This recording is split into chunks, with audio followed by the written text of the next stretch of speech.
Notre secours est dans le nom du Seigneur, qui a fait le ciel et la terre. Nous avions assisté hier à la fin du règne de Josias et comment il avait trouvé la mort à la bataille de Méguidon. Et je vous disais la dernière fois qu'avec cette bataille perdue, Juda avait tout perdu. L'armée avait été mise en déroute par les Égyptiens, que personne n'avait vu venir, parce que les Égyptiens, normalement, c'était un empire qui était fini. Et ils vont mettre à la place de Josias un roi qui leur obéira, un roi vassal, un roi à leurs bottes. Et, écoutez ce que cela donne. Deuxième livre des rois, fin du chapitre 23 et chapitre 24.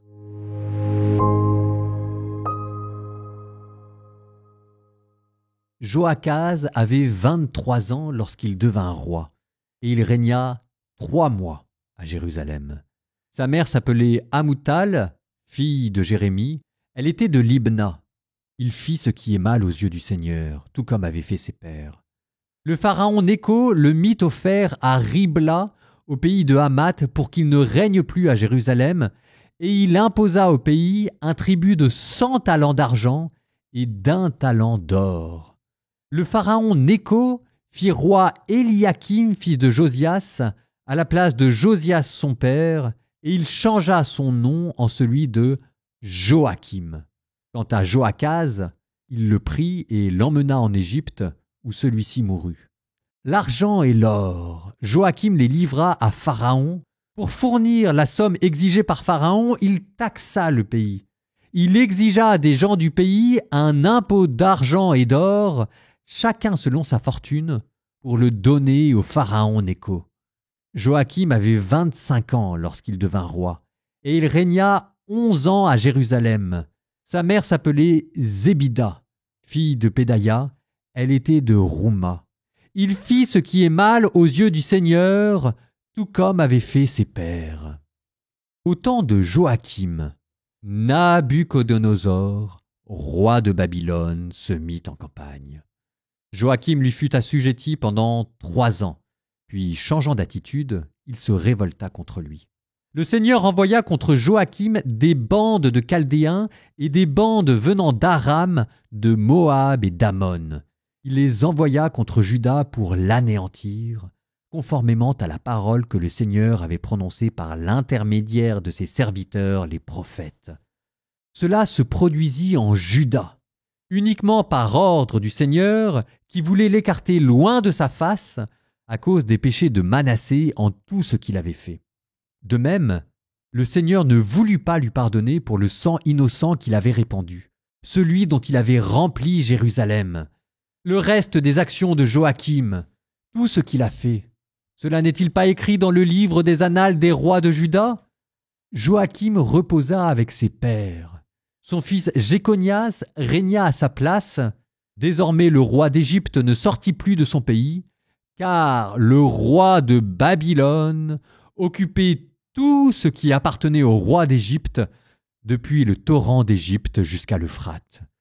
Jéconias avait 18 ans lorsqu'il devint roi, et il régna 3 mois à Jérusalem. Sa mère s'appelait Néhushta, fille d'Elnathan. Elle était de Jérusalem. Il fit ce qui est mal aux yeux du Seigneur, tout comme avait fait son père. En ce temps-là, les troupes de Nabuchodonosor, roi de Babylone, montèrent contre Jérusalem, et la ville fut assiégée. Le roi de Babylone vint en personne attaquer la ville que son armée assiégeait. Alors, Jéconias, roi de Juda, avec sa mère, ses serviteurs, ses officiers et ses dignitaires, se rendirent au roi de Babylone, qui les fit prisonniers. C'était en la 8e année du règne de Nabuchodonosor. Celui-ci emporta tous les trésors de la maison du Seigneur avec ceux de la maison du roi. Il brisa tous les objets en or que Salomon, roi d'Israël, avait fait faire pour le temple. Tout cela, le Seigneur l'avait annoncé. Nabuchodonosor déporta tout Jérusalem, tous les officiers et tous les vaillants guerriers, soit 10 000 hommes, sans compter tous les artisans et forgerons. On ne laissa sur place que la population la plus pauvre. Le roi Jéconias fut déporté à Babylone, avec la reine-mère, les épouses royales, les dignitaires, l'élite du pays. Tous partirent en exil de Jérusalem à Babylone. tous les soldats, au nombre de 7000, les artisans et les forgerons au nombre de 1000, tous ceux qui pouvaient combattre, tous furent déportés à Babylone par le roi Nabuchodonosor. Celui-ci fit roi à la place de Jéconias, son oncle Méthania, dont il changea le nom en celui de Sédécias. Sédécias avait 21 ans lorsqu'il devint roi, et il régna 11 ans à Jérusalem. Sa mère s'appelait Amoutal, fille de Jérémie, elle était de Libna. Il fit ce qui est mal aux yeux du Seigneur, tout comme avait fait Joachim. C'est à cause de la colère du Seigneur qu'il en fut ainsi à Jérusalem et en Juda, jusqu'à ce qu'il les rejette loin de sa face. Mais Sédécias se révolta contre le roi de Babylone.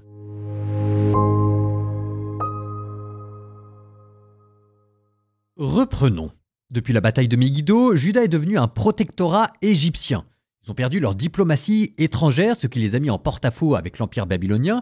Et comme si ça ne suffisait pas, après, ils ont systématiquement misé sur le mauvais cheval, protégeant à contretemps les Égyptiens et choisissant de se révolter contre les Babyloniens alors que l'heure de la révolte avait sonné depuis bien longtemps, ce qui fait que, vous l'avez entendu, premier exil.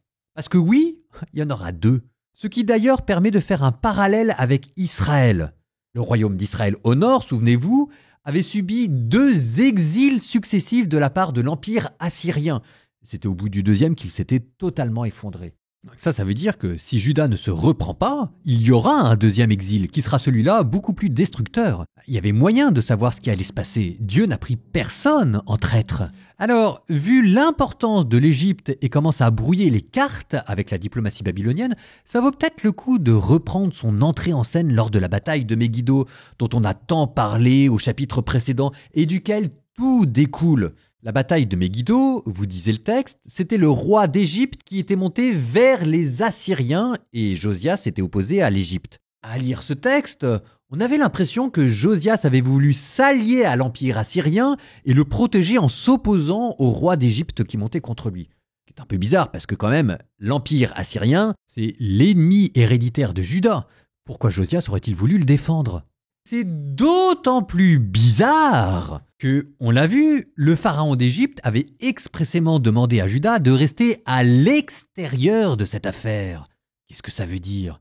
Moi, je vous propose qu'on se tourne un instant vers l'archéologie et vous allez voir. D'après l'archéologie, la bataille de Megiddo a eu en 609 avant Jésus-Christ. 609 avant Jésus-Christ, vous, ça vous dit rien, mais à l'époque, 609, c'est 3 ans après la chute de Ninive.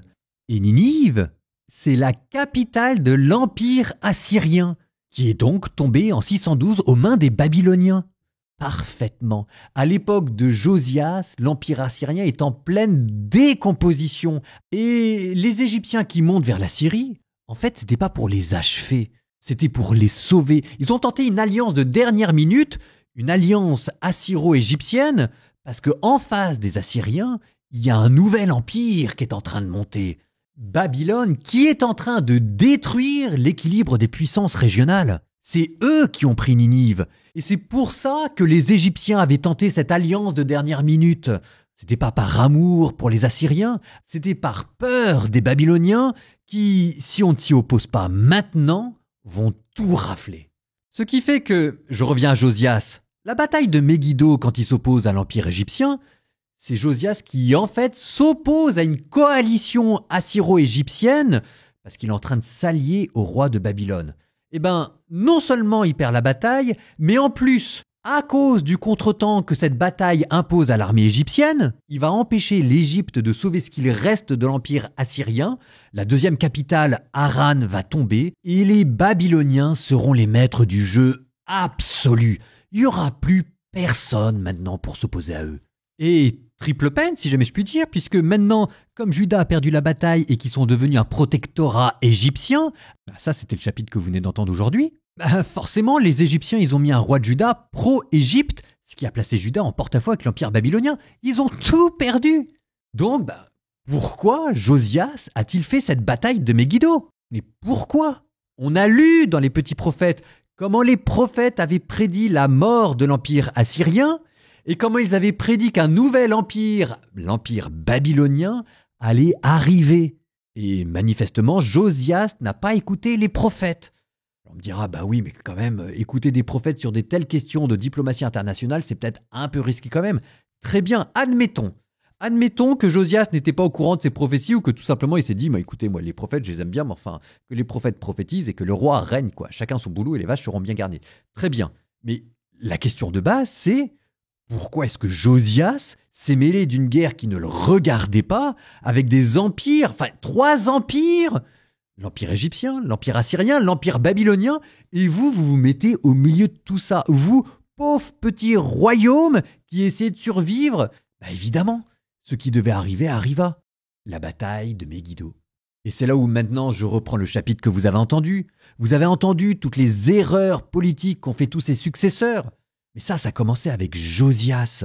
Et d'où la question. Mais comment se fait-il que sur plusieurs générations, l'empire de Juda est à ce point manqué de clairvoyance, ou même pas de clairvoyance, mais de prudence, en restant à l'écart de la guerre de ces empires? Et c'est là que vous comprenez tout ce qu'on est en train de lire avec Jérémie, qui vous montre toutes les intrigues à l'intérieur de la cour royale, et que cette guerre entre les prophètes, les faux prophètes, les prêtres nationalistes, le parti de Colombe, le parti des Faucons, vous voyez concrètement ce que ça donne, les désastres militaires et diplomatiques. Et souvenez-vous de ce que je vous disais hier, quand je faisais la liste des arguments que le parti des Faucons avait, ils en avaient quand même pas mal, et des beaux, et des religieux. C'est pas du tout dit que vous auriez choisi le parti de Jérémie. Ça vous montre toute la difficulté de la chose politique. Il faut à la fois être humble et avoir du bon sens, être ferme quand il faut s'opposer et savoir plier quand vous n'avez pas le choix. C'est ce que je vous dis, c'est pas du tout dit qu'on y sera arrivé. Psaume 132. Oui, il est bon, il est doux pour des frères de vivre ensemble et d'être unis. On dirait un baume précieux, un parfum sur la tête qui descend sur la barbe d'Aaron, qui descend sur le bord de son vêtement. On dirait la rosée de l'Hermon, qui descend sur les collines de Sion. C'est là que le Seigneur envoie la bénédiction, la vie pour toujours.